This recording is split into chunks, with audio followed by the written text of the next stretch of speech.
কন্দৰ্পকৈ star student presence time a big breaking মুহূৰ্তত জেনজিৰ প্ৰতিবাদত কঁপি উঠিছে নেপালৰ ৰাজধানী কাঠমাণ্ডুত হাজাৰ হাজাৰ জেনজি সমৰ্থনকাৰী তীব্ৰ প্ৰতিবাদ বলেনশ্বাহৰ চৰকাৰৰ বিৰুদ্ধে প্ৰতিবাদ সাব্যস্ত কৰিছে আৰু পদত্যাগৰ দাবী তুলিছে নেপালৰ প্ৰধানমন্ত্ৰীগৰাকীৰ চালক আৰু আৰক্ষীৰ মাজত তীব্ৰ বাকবিতণ্ডাৰ সৃষ্টি হৈছিল পাৰ্কিংক লৈ আৰু ইয়াৰ পাছত এগৰাকী চালকে অপমান সহ্য কৰিব নোৱাৰি তেওঁ মৃত্যু হয় আৰু মৃত্যুৰ পাছত উত্তপ্ত হৈ পৰিছে নেপাল জেনজিৰ প্ৰতিবাদত এতিয়া কঁপি উঠিছে কাঠমাণ্ডু হাজাৰ হাজাৰ প্ৰতিবাদকাৰীয়ে কাঠমাণ্ডু কঁপাই তুলিছে আৰু বলেনশ্বাহৰ পদত্যাগৰ দাবী জনাইছে উত্তপ্ত হৈ পৰিছে নেপালৰ ৰাজধানী অৱশ্যে জনাইছে উত্তপ্ত star student presence time a big breaking নেপালত তীব্ৰ ৰাজনৈতিক সামাজিক অশান্তিৰ সৃষ্টি হৈছে উত্তপ্ত পৰিস্থিতি বিৰাজ কৰিছে কাঠমাণ্ডুত হাজাৰ হাজাৰ জনতা ওলাই আহিছে তীব্ৰ প্ৰতিবাদ যুৱ প্ৰজন্মৰ সমৰ্থনেৰে প্ৰধানমন্ত্ৰী হৈছিল বলেনশ্বাহ ৰেপাৰ বলেনশ্বাহৰ পদত্যাগৰ দাবীত এতিয়া ওলাই আহিছে জনতা জেনজিৰ ক্ষোভৰ জুইত দহিছে চাহ চৰকাৰ কাঠমাণ্ডুৰ উত্তপ্ত পৰিস্থিতিয়ে বিৰাজ কৰিছে হাজাৰ হাজাৰ প্ৰতিবাদকাৰী দেখিবলৈ পোৱা গৈছে চালকৰ মৃত্যু কেন্দ্ৰ কৰি উত্তাল হৈ পৰিছে সমগ্ৰ নেপালৰ কাঠমাণ্ডুত হাজাৰ হাজাৰ প্ৰতিবাদকাৰীয়ে এতিয়া বলেনশ্বাহৰ পদত্যাগৰ দাবী তুলিছে পাৰ্কিংক লৈ আৰক্ষী চালকৰ মাজত তীব্ৰ বাকবিতণ্ডাৰ সৃষ্টি হৈছিলে আৰু অপমান সহ্য কৰিব নোৱাৰি চালকে আত্মহত্যাৰ চেষ্টা কৰিছিলে চালকৰ মৃত্যু কেন্দ্ৰ কৰি তেওঁ উত্তপ্ত পৰিস্থিতিয়ে বিৰাজ কৰিছে ৰাজধানী কাঠমাণ্ডুৰ ৰাজপথত যুৱক যুৱতীয়ে ন্যায়ৰ দাবীত প্ৰতিবাদ সাব্যস্ত কৰিছে হাজাৰ হাজাৰ যুৱক যুৱতীৰ তীব্ৰ প্ৰতিবাদী কাৰ্যসূচী দেখিবলৈ পোৱা গৈছে সংসদতো প্ৰতিধ্বনিত হৈ পৰিছে জেনজিৰ প্ৰতিবাদী ধুমুহা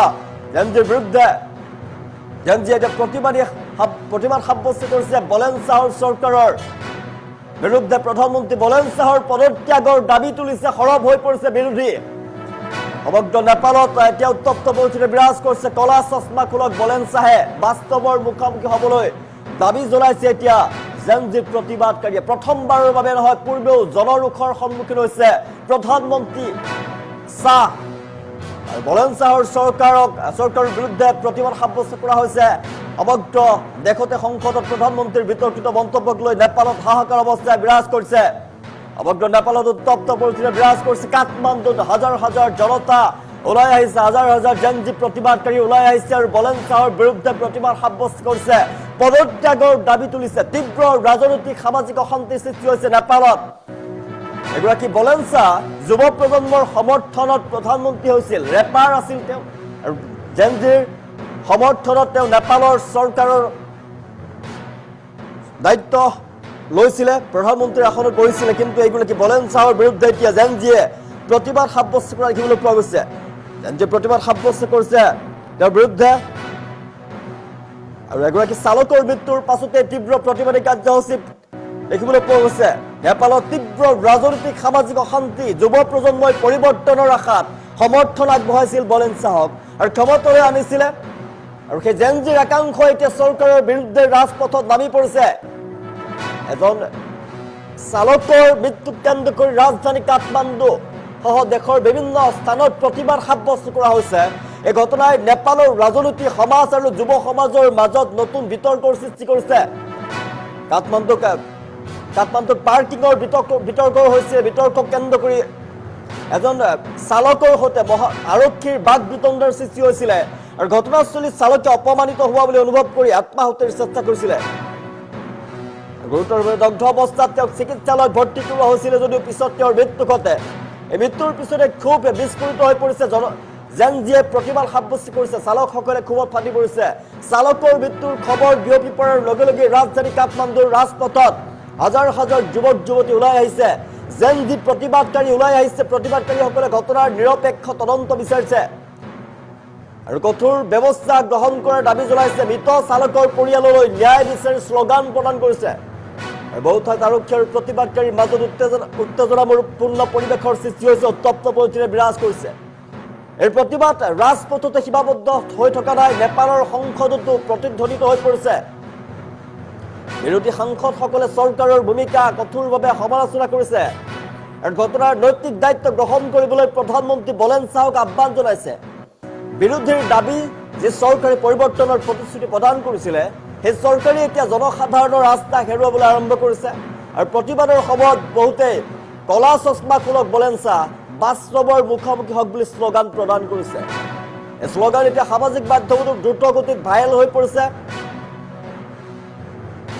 বলেঞ্চা চৰকাৰৰ বিৰুদ্ধে প্ৰথমবাৰৰ বাবে সৃষ্টি হোৱা জনৰোষ এয়া নহয়। ইয়াৰ পূৰ্বেও উচ্ছেদ অভিযান নীতি নিৰ্ণয় আৰু বিভিন্ন বিতৰ্কিত মন্তব্যক লৈ চৰকাৰে সমালোচনাৰ সন্মুখীন হৈছিলে, জেনজিৰ প্ৰতিবাদৰ সন্মুখীন হৈছিলে। শেহতীয়া ঘটনাই সেই ক্ষোভক পুনৰ তীব্ৰ কৰি তুলিছে। সংসদত প্ৰধানমন্ত্ৰীৰ বিতৰ্কিত মন্তব্যক লৈ নতুনকৈ ৰাজনৈতিক বিতৰ্ক আৰম্ভ হৈ পৰিছে। বিৰোধী দলসমূহে চৰকাৰৰ বক্তব্য আৰু কাৰ্যকলাপক অসংবেদনশীল বুলি অভিযোগ উত্থাপন কৰিছে। আৰু চৰকাৰে অৱশ্যে ঘটনাৰ তদন্ত চলি থকা বুলি সকলো জনাইছে আৰু শান্তি আৰু সংযম বজাই ৰাখিবলৈ আহ্বান জনাইছে। কিন্তু দেখিবলৈ পোৱা গৈছে নেপালৰ ৰাজধানী কাঠমাণ্ডুত হাজাৰ হাজাৰ জেনজি প্ৰতিবাদকাৰী ওলাই আহিছে, বলেঞ্চাহৰ বিৰুদ্ধে প্ৰতিবাদ সাব্যস্ত কৰিছে আৰু পদত্যাগৰ দাবী জনাইছে। প্ৰধানমন্ত্ৰীৰ আসনৰ পৰা শীঘ্ৰে বলেঞ্চাই পদত্যাগ কৰিব লাগে, এয়া জনতাৰ দাবী, এয়া জেনজি প্ৰতিবাদকাৰীৰ দাবী। সমগ্ৰ নেপালৰ প্ৰতি এতিয়া বিশ্বৰ দৃষ্টি নিক্ষেপ হৈ পৰিছে। যুৱ সমাজৰ প্ৰতিবাদ, চালকৰ মৃত্যুৰ বিচাৰ হ'ব লাগিব, শাসন ব্যৱস্থাৰ সলনি হ'ব লাগিব, বলেঞ্চাহে পদত্যাগ কৰিব লাগিব, এয়া জেনজিৰ প্ৰতিবাদকাৰীৰ দাবী। জেনজিৰ সমৰ্থনতে চৰকাৰ গঠন কৰিছিল এগৰাকী বলেঞ্চাহে আৰু চৰকাৰ গঠন কৰি প্ৰধানমন্ত্ৰীৰ আসনত বহিছিল এগৰাকী বলেঞ্চা। আৰু এইগৰাকী বলেঞ্চা এতিয়া জেনজিৰ প্ৰতিবাদকাৰী ৰোষৰ সন্মুখীন হৈ পৰিছে। জনাই আছো যে কাঠমাণ্ডুত এগৰাকী চালকৰ আৰক্ষীৰ সৈতে তীব্ৰ বাক বিতংকাৰ সৃষ্টি হৈছিলে পাৰ্কিঙক লৈ। আৰু তাৰ পিছতে তেওঁ চূড়ান্তভাৱে অপমানিত হৈ পৰিছিলে। অপমানিত হৈ তেওঁ আত্মহননৰ বাবে চেষ্টা চলাইছিলে, নিজকে নিক্ষেপ কৰি দিয়াৰ চেষ্টা চলাইছিলে আৰু অৱশেষত অগ্নিদগ্ধ হৈ তেওঁৰ মৃত্যুমুখত পৰে, দগ্ধ হৈ পৰিছিলে। আৰু মৃত্যুমুখত পৰাৰ পাছত উত্তপ্ত হৈ পৰিছে এতিয়া নেপালৰ কাঠমাণ্ডুত ওলাই আহিছে হাজাৰ হাজাৰ প্ৰতিবাদকাৰী, জেনজি প্ৰতিবাদকাৰী ওলাই আহিছে। চালকৰ মাজত তীব্ৰ ক্ষোভৰ সৃষ্টি হৈছে আৰু বলেঞ্চা চৰকাৰৰ বিৰুদ্ধে তীব্ৰ প্ৰতিবাদ সাব্যস্ত কৰিছে। সমগ্ৰ নেপালত তীব্ৰ উত্তেজনাপূৰ্ণ পৰিৱেশৰ সৃষ্টি হৈছে। নেপালত তীব্ৰ ৰাজনৈতিক সামাজিক অশান্তিৰ সৃষ্টি হোৱা দেখিবলৈ পোৱা গৈছে। জেনজিৰ ক্ষোভৰ জুই দেখিবলৈ পোৱা গৈছে সমগ্ৰ নেপালত আৰু কাঠমাণ্ডুত ওলাই আহিছে হাজাৰ হাজাৰ প্ৰতিবাদকাৰী।